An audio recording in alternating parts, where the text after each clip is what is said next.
This episode brought to you by Factor, America's #1 ready-to-eat meal kit. Also brought to you by Chime, the award-winning app and debit card that can save you money today.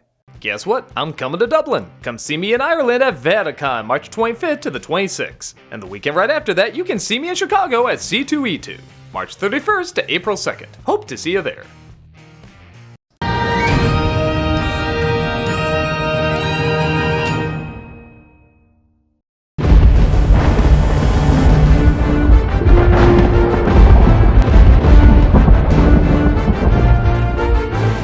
Avast me mateys, I am Hunter Sparrow, and welcome to Pirates Month. What was seen as a half-baked idea, literally laughed at by audiences just from the poster and teaser, turned into one of Disney's biggest franchises. With 5 films in the lineup, one good and the others there, the Pirates of the Caribbean movies became even more iconic than the original iconic ride, to a point where instead of making the movies more like the ride, they made the ride more like the movies. They earned Johnny Depp an Academy Award nomination, made pirates cool at a time when honestly they were kind of at the height of annoyance, and allowed Disney to finally venture into PG-13 movies. I for one can't wait until we get some R-rated flicks in there. There's 5 flicks to get through and we're gonna do exactly that all this month. Isn't that right, Will Turner? Aye, Black Sparrow is ready to set sail. You're not a sparrow. I am a sparrow, a black sparrow. Prove it. Black sparrows are black. Exactly. You're overqualified. Elizabeth, what should be done with him? Captain Tam Sparrow here, savvy, and all that nautical talk. You're not savvy, I'm savvy. You're not savvy, I'm savvy. Savvy? Savvy? What? What? Cut! What the hell, man? You two are supposed to be Will and Elizabeth. Nobody wants to be Will and Elizabeth. The only person they remember is Jack Sparrow, and also sometimes the guy who's like Tim Curry, but he's not Tim Curry. Geoffrey Rush. That's the one. And it makes sense anyway. It shows how much people wanted to be Jack Sparrow when the film came out. And do terrible Jack Sparrow impressions like Malcolm's here. Oh, come on. Will and Elizabeth were important too. They had so many classic lines like...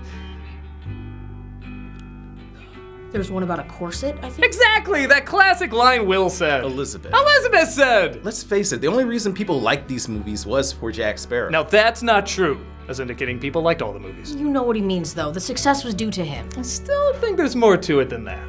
And to prove it, I'm gonna play Will and Elizabeth, and I will let you two play Jack Sparrow. Wow. That's really big of you. No problem at all. I'm gonna go change in the costume to prove my point. Man, maybe he does have a point. Yeah, if he's willing to play both characters, which... How is he supposed to do that? I think the better question is, why is he locking the door? Come on, hey! Why would you do this? It's all about me, mates. Drink up me hearties, your house!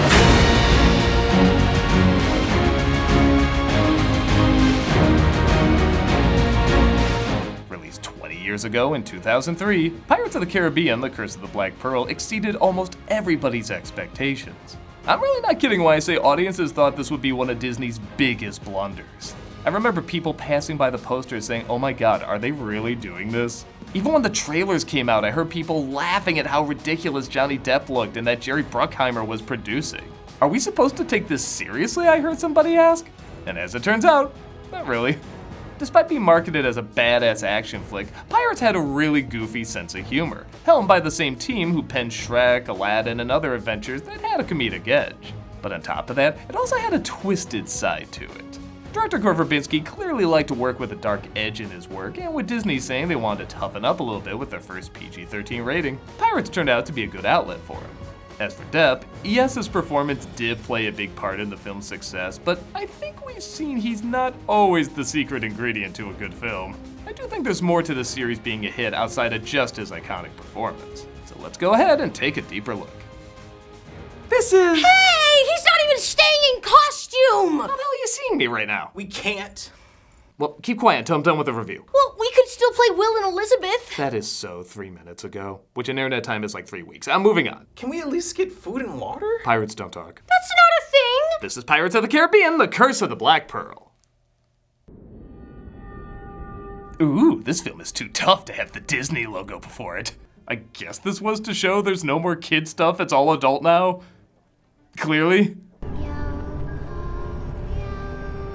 We open with a ship sailing the sea when a crewman named Gibbs, played by the underrated Kevin McNally, tells a young Elizabeth Swann not to sing about pirates. Bad luck to be singing about pirates. It's bad luck to have a woman on board too, even a miniature one. I remember that line being less Ewy. She's with her father, Governor Swann, played by Jonathan Pryce. And I should point out this film has a weird way of calling back to other Disney films. Callbacks are everywhere in Disney flicks, and they're usually very clever because they work in some humor. But these are just there. For example, he's dressed as Captain Hook. Why? Barbossa offers an apple that Elizabeth thinks is poisoned. Sure. And look, this guy said Little Mermaid! A little mermaid flopped up on deck and told him the whole story. Yeah, they're more distracting than funny. Now the Kraken spat out a mermaid skeleton with red hair? That would be hilarious. Look, a boy! There's a boy in the water! Elizabeth sees a boy in the water and alerts the crew. Is it a Viggo Mortensen? No, it's an Orlando Bloom. Ugh, throw him back. He's the only survivor of a shipwreck, and Elizabeth notices something he presumably stole from Atreyu. Pirates. There's no proof of that. It's probably an accident. Yeah, it was probably the wind. It's always the wind. The wind set the ship on fire. Cut to years later, as Elizabeth is now played by Keira Knightley, and the boy named Will grows up into Orlando Bloom.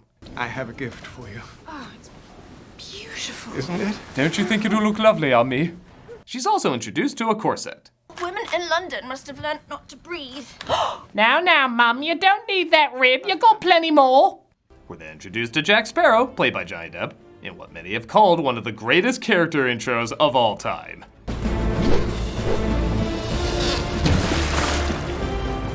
It's a great scene because this finally let people know after seeing all the ads where they make Sparrow look like a badass, oh, he's supposed to look ridiculous.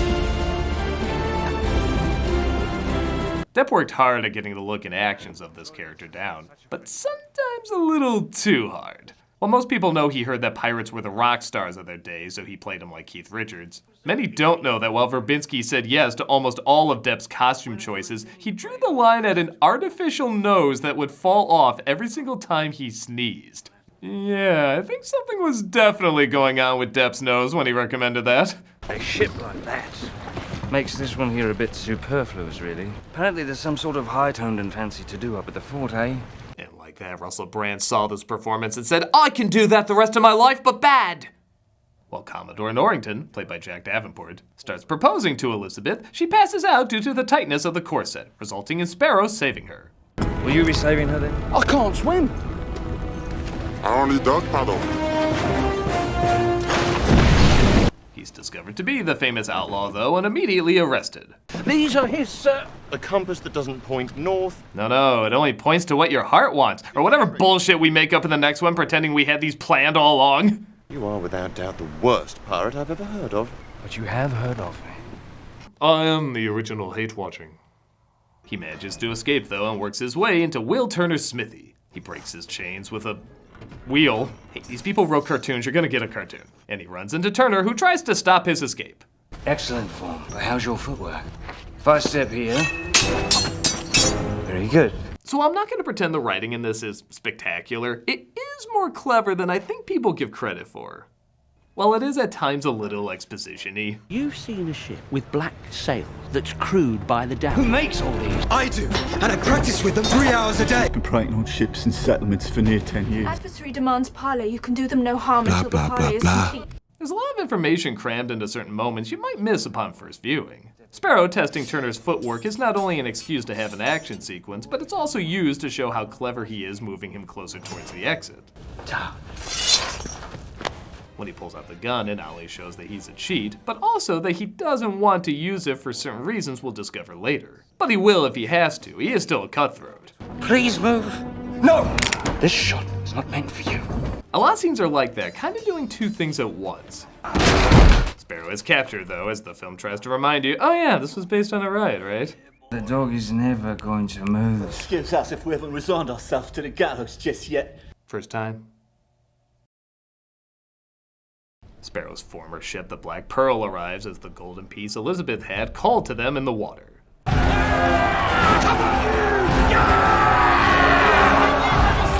Okay, this is gonna sound like an odd comparison, but these pirates kinda remind me of the nuns from Sister Act.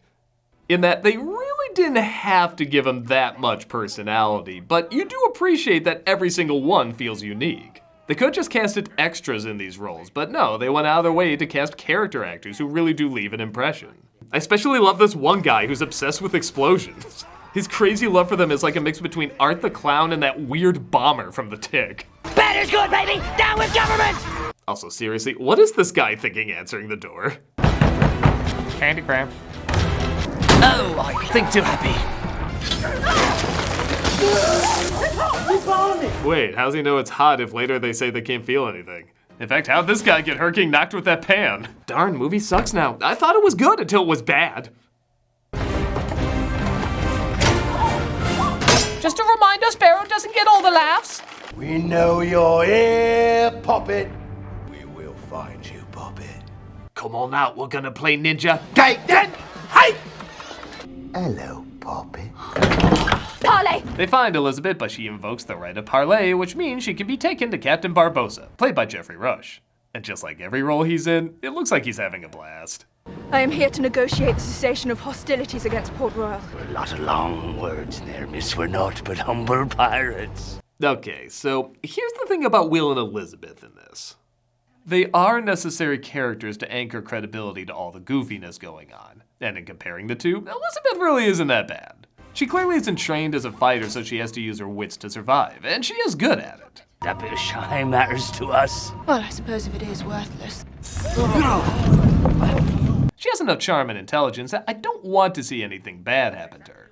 Will, on the other hand, is so goddamn boring. They've taken Elizabeth. We have to hunt them down. We must save her. And where do you propose we start?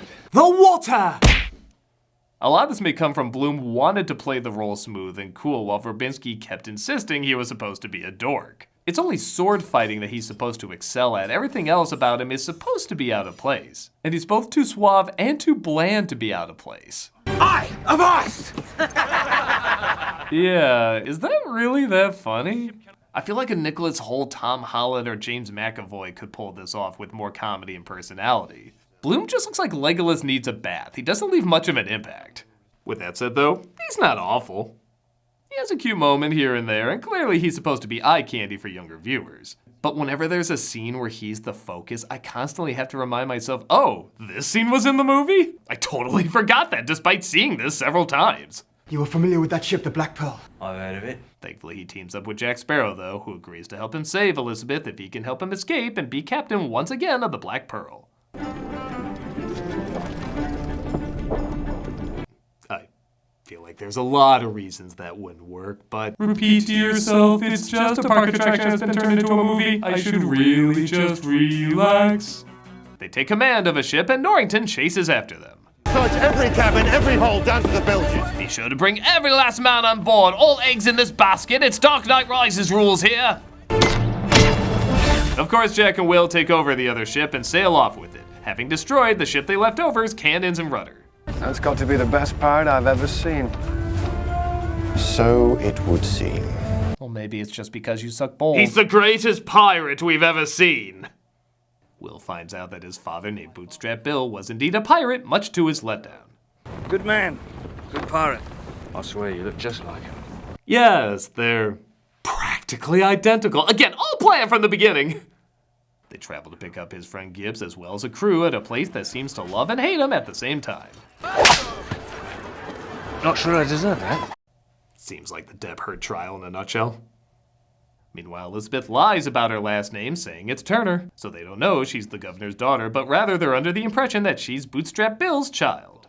There's no need to stand on ceremony. You must be hungry. Jesus, you pig! This is Aztec gold. A terrible curse. Why is it every moment he's on screen I want him to sing, I'm reviewing the situation? Wow, he actually said, arr! I'm not sure why I assumed this movie wouldn't have him do that, but it's strange to see for some reason. It wasn't even prompted. Couldn't he have at least been like, sorry, it's Talk Like a Pirate Day. We needed a break from our usual Talk Like a Bored Office Worker ritual.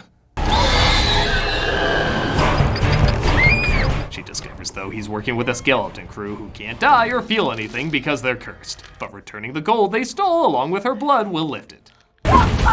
Look, the moonlight shows us for what we really are. I'm sure I said this before, but anything supernatural that has a blank leads to blank, I usually love. Pour water on a sea creature and they're revealed. Sun rises and gargoyles turn to stone. And yeah, moonbeams revealing ghost pirates is pretty damn awesome. In my opinion, it's the most fun and creative thing in the movie. I just love it. You best start believing in ghost stories, Miss Turner. You're in one. And spoilers, we do make random sounds so that ghost hunters can go, what's that?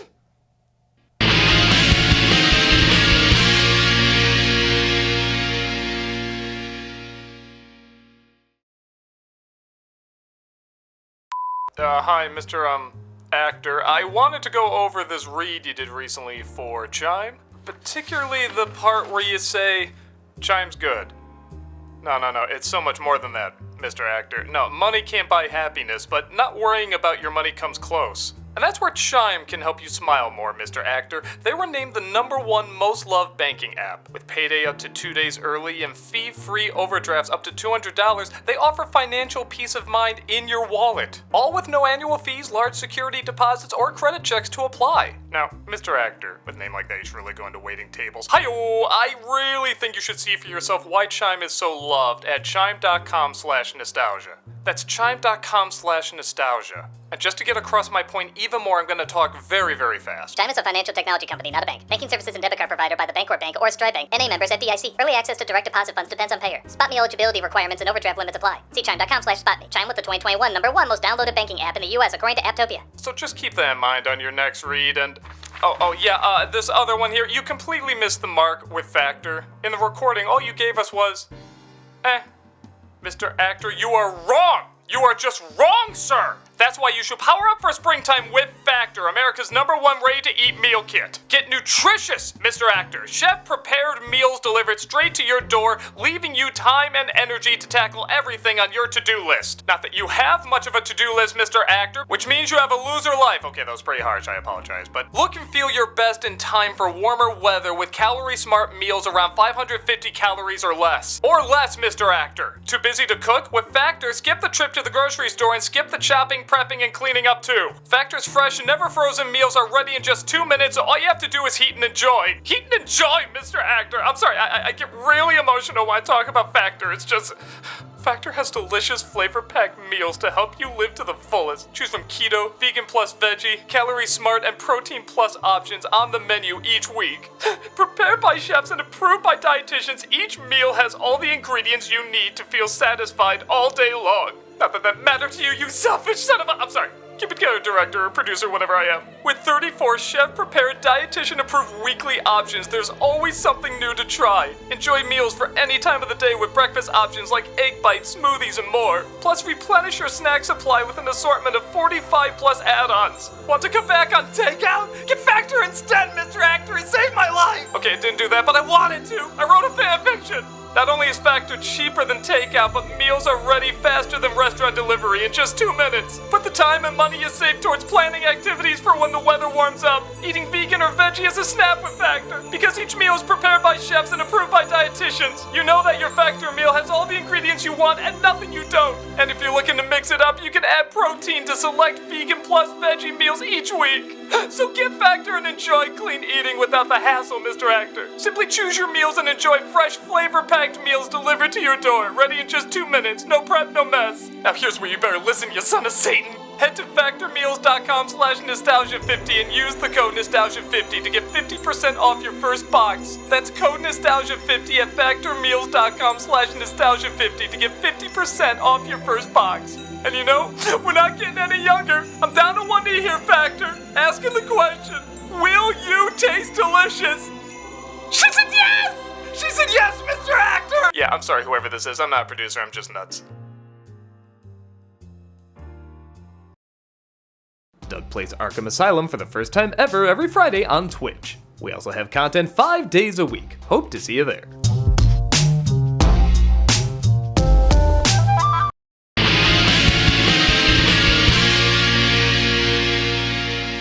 Jack and Will acquire themselves a crew, including Zoe Zeldana? You stole my boat. You'll get another one. I will. I don't need this. I have like 5 green screens to be in front of tomorrow. The ship sets sail and Gibbs tells Turner about how Jack had his ship taken away by Barbossa and marooned him on a desert island. But not before he'd gone mad with the heat. So that's the reason for all the That's a great impression of everybody's impression of him. They get to the treasure where they return the coin along with Elizabeth's blood, but they don't know if it worked. How do we tell?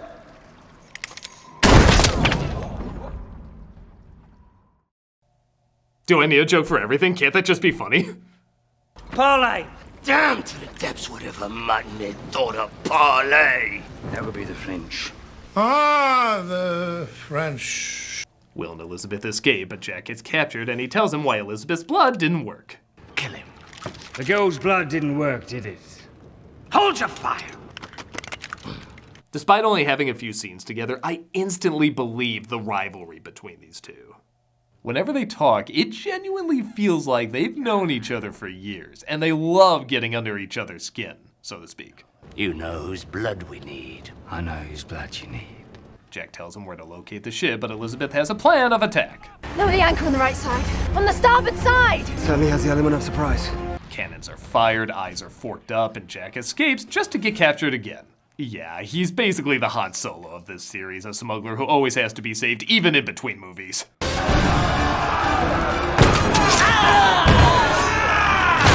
How's that plan working out, Elizabeth? You definitely got some brains, but a pirate's life ain't for you. Oh, I mean, it's what we were always building up the whole time. You know, all the bad stuff really is in the sequels, isn't it? Okay. It's weird. For some reason, I don't think monkeys are funny, but people saying the word monkey is goddamn hilarious. You took advantage of our hospitality last time. Now you return the favor.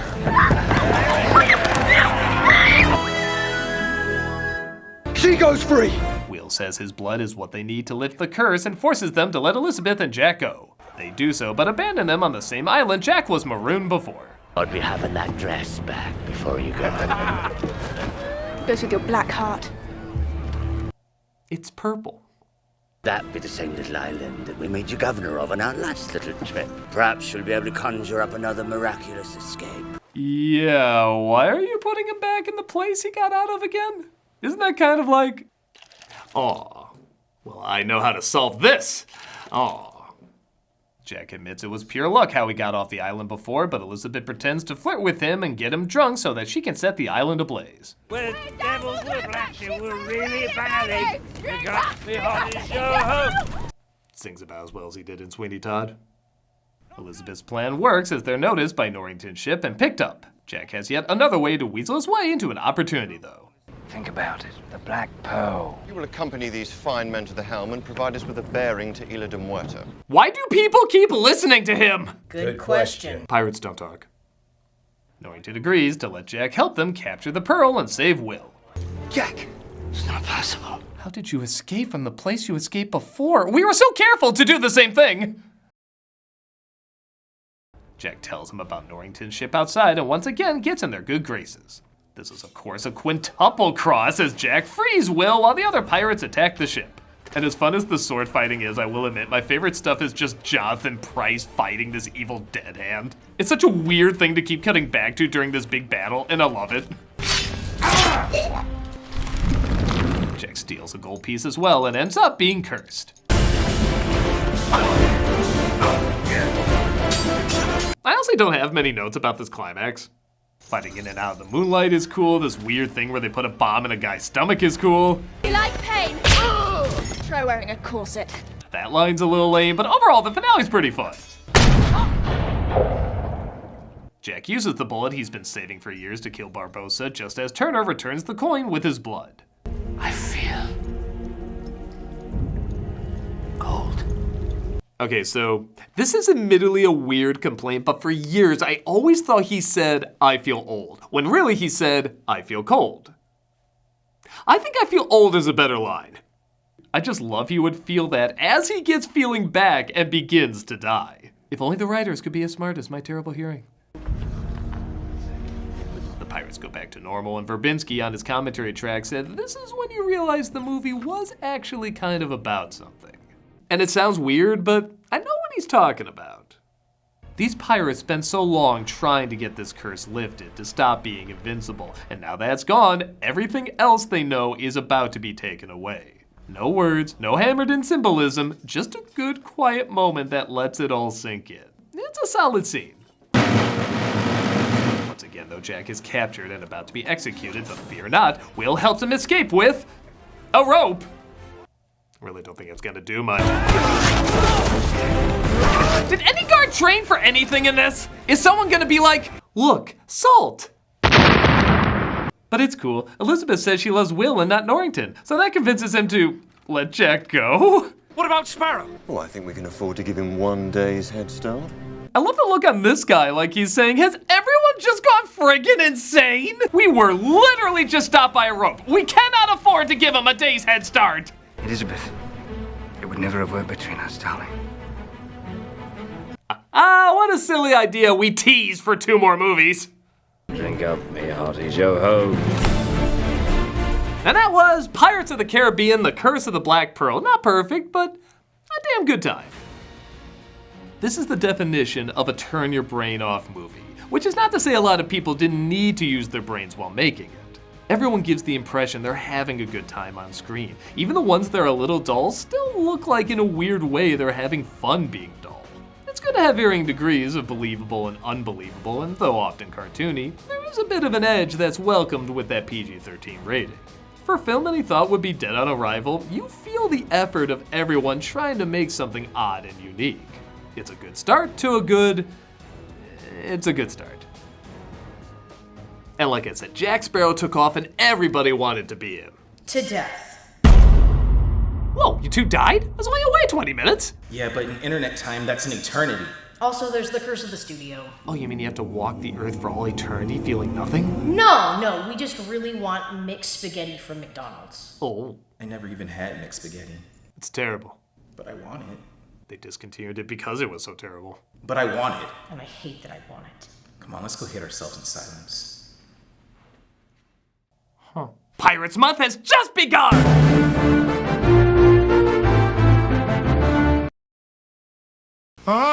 The French. We're still doing cameos for charity, and this month we're doing the Kennedy Krieger Institute. Kennedy Krieger Institute is internationally recognized for improving the lives of tens of thousands of children, adolescents, and adults with neurological, rehabilitative, or developmental needs. They do this through inpatient and day hospital programs, outpatient clinics, home and community services, education, and research. It's an amazing organization, and you can help them out.